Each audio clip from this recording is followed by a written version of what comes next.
more than 4 decades after a young mother and her son's lives were ended in their Nebraska home. A forensic breakthrough has led to the arrest of a man long suspected in the cold case. On April 24, 1979, officers responded to 4264 Binney Street in Omaha, Nebraska, around 8 a.m. after being contacted by a concerned family member. A woman named Pinky Foster was worried about her adult daughter Deroshia Matthews, who was a single mother with a 7-year-old son, Kamal Matthews. Pinky reported that she had not heard from or seen them, which was unusual. When the officers arrived, it appeared that the house had been ransacked with contents of drawers emptied out onto the living room and bedroom floors. Upon entering Deroshia's house, Pinky discovered a nightmare. Deroshia and her son were found deceased inside their home. The boy was found lying on the floor of one of the bedrooms. His mother was found in a corner of the basement. The police determined that Deroshia had torn clothing and she was naked from the waist down, and she had been indecently assaulted. 26-year-old Deroshia had studied music and psychology at Jackson State University.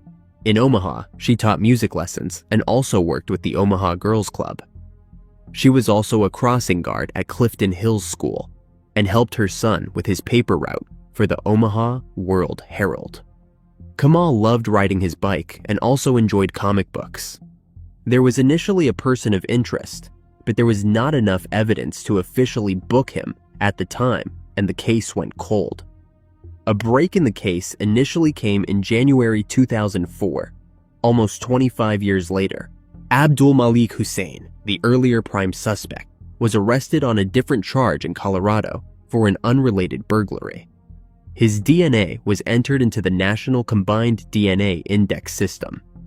While Hussein's DNA matched samples taken from the case, the Douglas County District Attorney's Office was forced to dismiss the charges without prejudice due to a clerical error.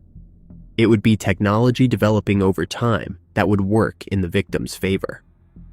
A new break came 17 years later in January 2021, when forensic advancements enabled investigators to re-examine key evidence. This led to Hussein's arrest in February 2025. Omaha Police Lieutenant Nicholas Andrews said, "There was an item that was still in our evidence, and in 2021 we retested that item with new technology. And we determined that item was sufficient evidence to present to the county attorney's office. We are hoping that this process is different from the last time, and I think it will be." On February 12, 2025, the Omaha Police Department announced that Hussein has been booked on 2 counts of ending the lives of Deroshia and Kamal. A Douglas County judge said in court on February 13, both the victims showed signs of strangulation that appeared consistent with a rope or cord.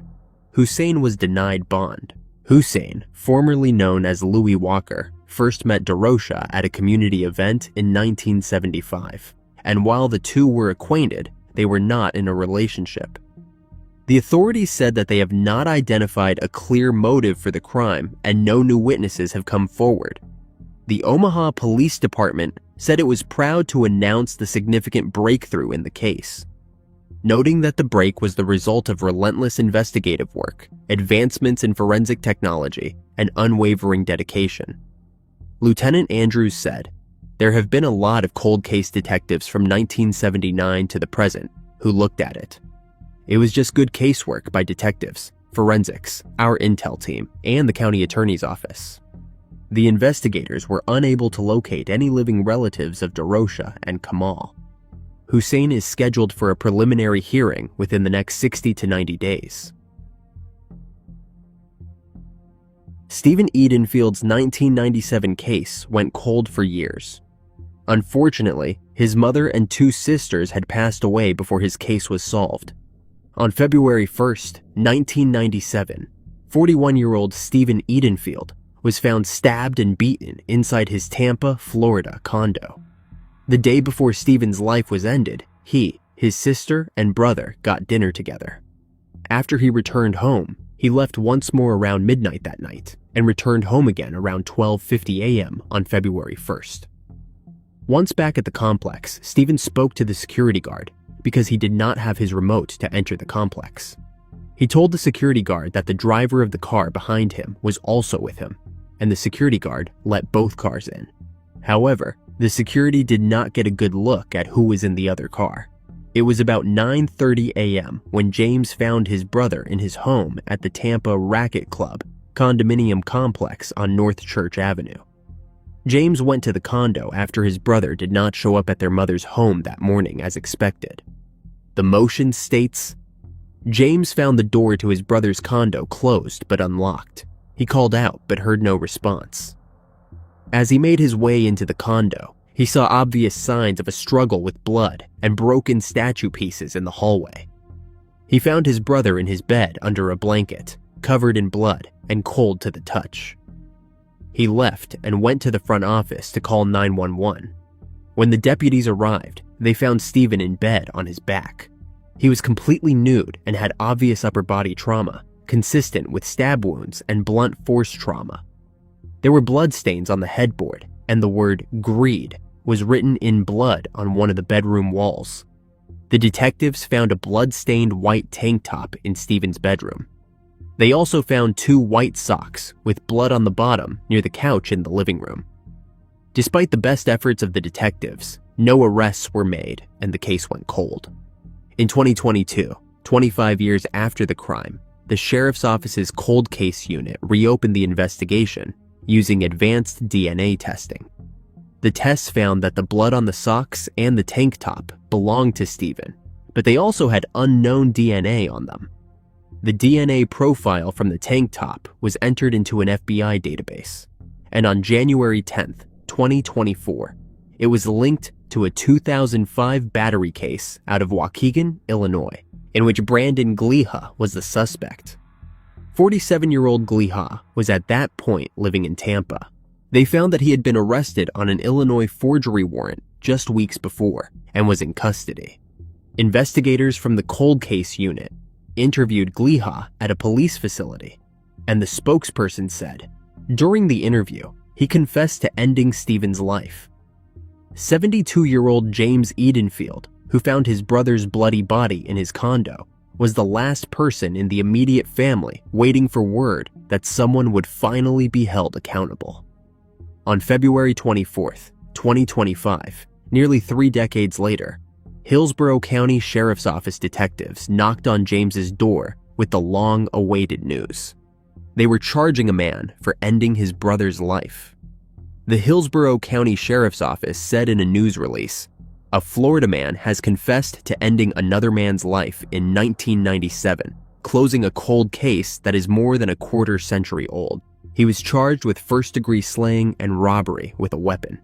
He is being held at a Falkenberg Road jail without bond." In an interview after his arrest, Gliha told investigators that a person named Chino picked him up in a dark brown Monte Carlo, and the two met Stephen before following him to his condo. Gliha said that Chino set him up to have intercourse with Stephen, and after the encounter, he told Chino he felt violated and angry. Gliha told the investigators that he had heard Chino and Stephen arguing about payment in the bedroom, so he grabbed a porcelain statue from the living room and threw it at Stephen. When Stephen then pushed him, Gliha punched him before Chino came up from behind and stabbed him with a knife. Gliha told the investigators that Chino again stabbed Stephen and hit him with a blunt object because they needed to make sure he could not rat them out or they would go to prison. During the attacks, Gliha said that he wiped everything down and searched the condo for things to steal since they did not receive any money. According to court records, Gliha continuously advised he did not stab or touch the victim in any manner, aside from throwing the statue at the back of the victim's head and punching him once. That would result in him having any blood on him. Sheriff Chad Chronister said in the news release, "For 28 years, Stephen's family has waited for answers. Today, we can finally give them some measure of peace. No family should have to endure this kind of pain for so long. While nothing can erase the loss they have suffered, we hope knowing that justice has been served brings them comfort." James said, "I was shocked to learn of the confession. I was not expecting it to happen in my lifetime. But, I guess it is like I told them, what goes around comes around." For nearly 3 decades, Shatanda Stewart has lived with the question of whether the person who ended her 75-year-old grandmother, Earnestine Mortimore's, life would ever be found. Finally, she has an answer. On April 28, 1995, Earnestine Mortimore's life was ended in an apparent burglary at her home on the 1400 block of West 36th Street, just south of the Lake Park town border in Riviera Beach, Florida. At the time of her demise, the Palm Beach County Medical Examiner's Office ruled that her life was ended due to strangulation and multiple injuries due to blunt trauma.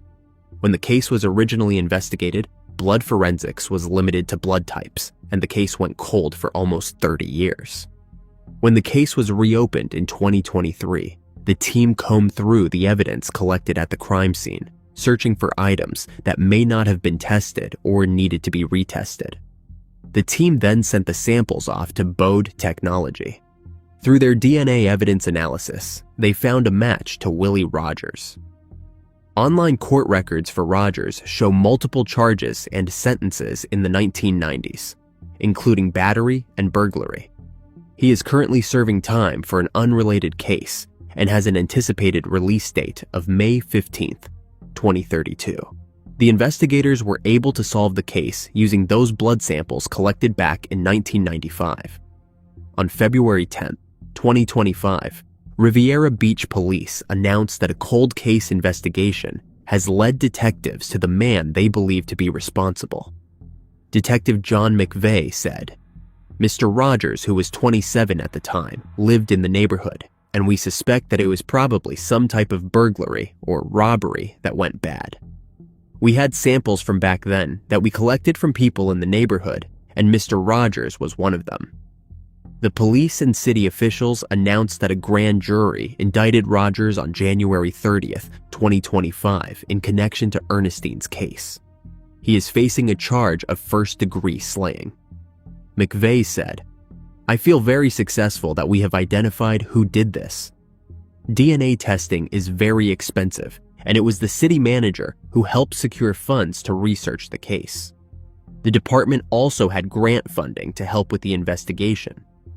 Shatanda Stewart said the following about her grandmother's case: "Monday's announcement has brought a sense of closure to the family." She continued, "I just never thought the case would be solved, even though we deep down inside know what happened and why. It is a relief. We are happy." Shatanda said that her grandmother helped to raise her and was often the one who would wake her in the mornings to get her ready for school. She recalled one of her grandmother's favorite sayings. She used to always tell us, "The early bird gets the worm." A case that occurred more than 2 decades ago in Suffolk County, New York, has finally been solved. Retired cold case unit detective Pat Albergo never gave up. Known as the neighborhood grandma, 88-year-old Edna Schubert often spent her days helping children with their math homework or watching them ride their bikes on her driveway. She was retired from the Department of Motor Vehicles. She lived alone in her North Bay Shore one-story house, as she had no children of her own. She treated the neighborhood children as if they were her own.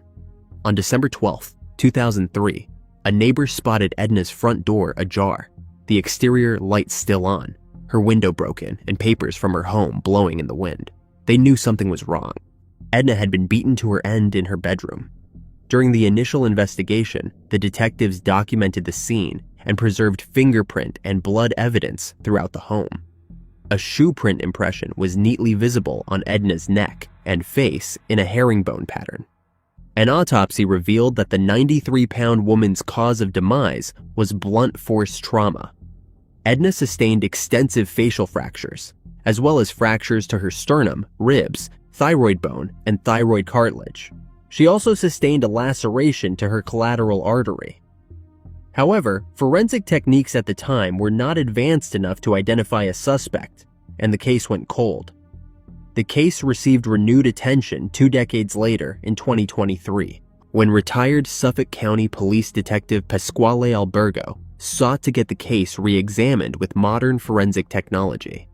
The detectives had a blurry photograph of a latent print found on a window blind where the perpetrator had entered Edna's home.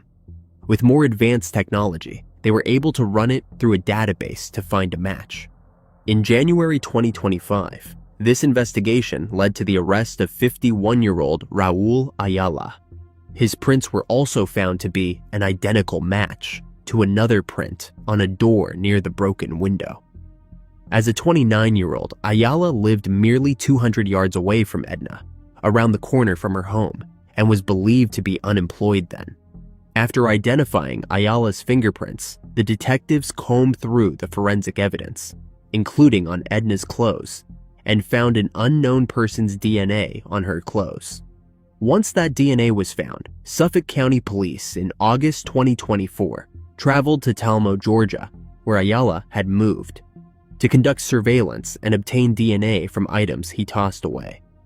This included discarded lottery tickets and DNA from inside the cap of a Gatorade bottle that confirmed that this defendant was the source of that unknown DNA profile. They were able to obtain an abandonment sample of DNA, which was compared to the DNA sample left at the scene, and, again, it matched.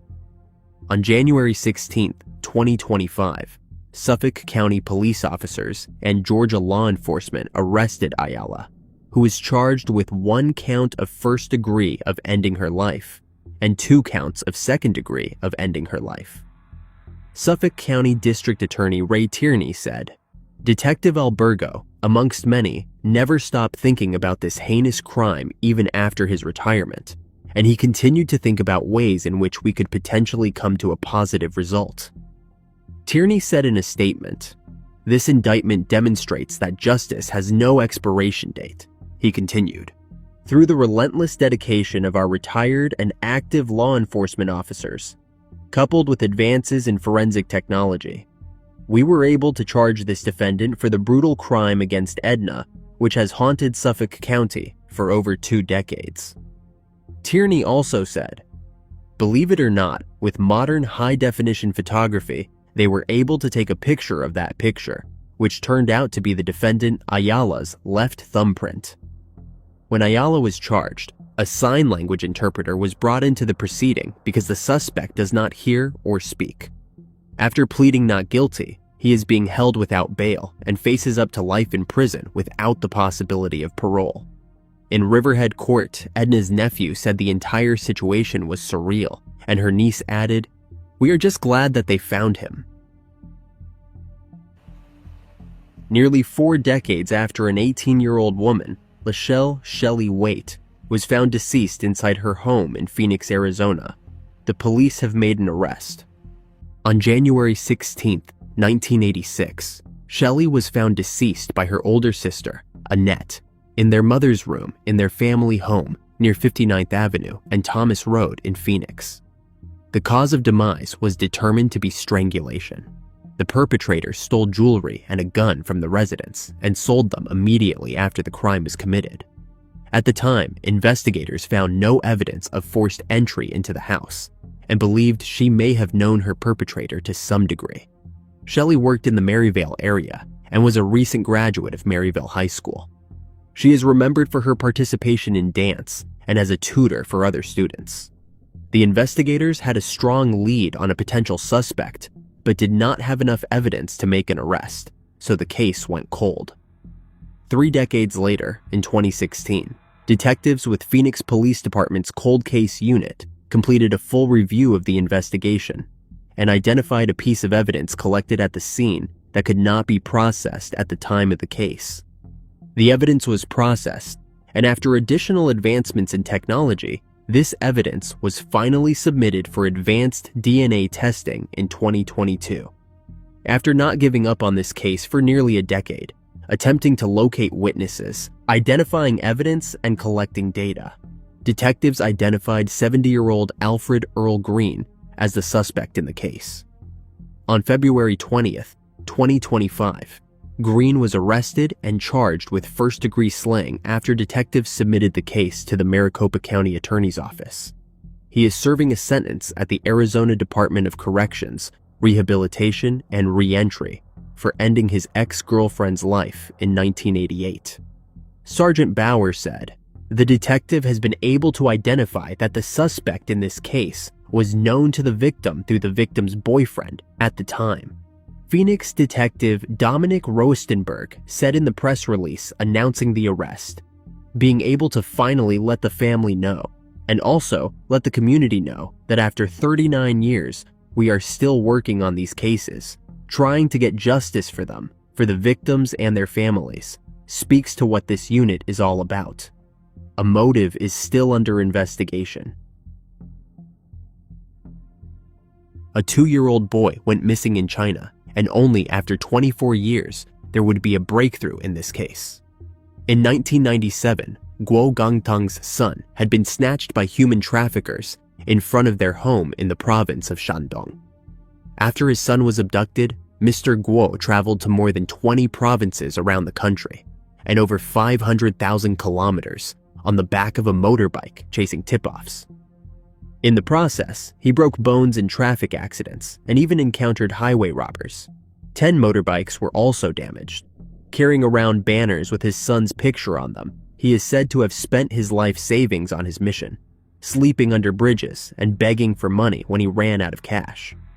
He also became a prominent member of missing persons organizations in China and helped at least 7 other parents reunite with their abducted children. 2 suspects were later tracked down and arrested. The suspects, who were dating at the time, had planned to kidnap a child with the intention of selling him for money. After spotting Mr. Guo's son playing alone outside his home, the female suspect, identified as Tang Lixia, grabbed him and took him to the bus station, where her partner, named as Hu Fuji, was waiting. The couple then took an intercity coach to neighboring Henan province and sold the child there. Hu Fuji received an end-of-life sentence with a 2-year reprieve, and Tang Lixia was sentenced to life in prison. Child abductions are a big problem in China, with thousands taken every year. The disappearance actually inspired a movie in 2015, which starred Hong Kong superstar Andy Lau. Mr. Guo's son was found still living in the province 24 years later. Him and his wife cried and hugged their son when they were reunited in Liaocheng, Shandong. The mother, whose name was not released, said the following in a video of the reunion: "My baby, you came back." Mr. Guo said, "Now that the child has been found, everything can only be happy from now on." According to China's Ministry of Public Security, the police were able to trace the son's identity using DNA testing. Mr. Lau, who got to know Mr. Guo while preparing to play him in the film Lost and Love, congratulated him. He said, "I would like to say to Brother Guo that I admire your persistence." In China, the abduction and trafficking of babies has been a problem for decades. In 2015, it was estimated that 20,000 children were being abducted each year in China. Many of them are sold into adoption, both domestically and overseas. Child trafficking has been an enormous social problem in China, with tens of thousands of unsolved cases remaining. It appears to be so widespread that a few years ago, when the police introduced a phone app to report crime, child abduction had its own front-page category along with the likes of theft, illegal substance dealing, and taking lives. It has clearly caused massive pain in the community, not the least of which because, in some cases, there appear to have been insiders, like relatives or village neighbors, who have assisted in the abductions. In one particularly distressing example, children were kidnapped and made to work in a brick factory in a neighboring province. This year's big DNA drive by the police seems to be working in terms of finding some of those taken quite a while ago. But it would be hard to solve more recent cases in this way because the strategy relies on people coming forward for blood tests, and children, who may not even know they had been abducted and sold to their current parents, are hardly going to be presenting themselves for blood tests. Either way, given the bleak nature of the situation and the desperate sadness of many who have lost their children, seeing Guo Gangtang reunited with his son after decades of perseverance has been both heartbreaking and heartwarming at the same time.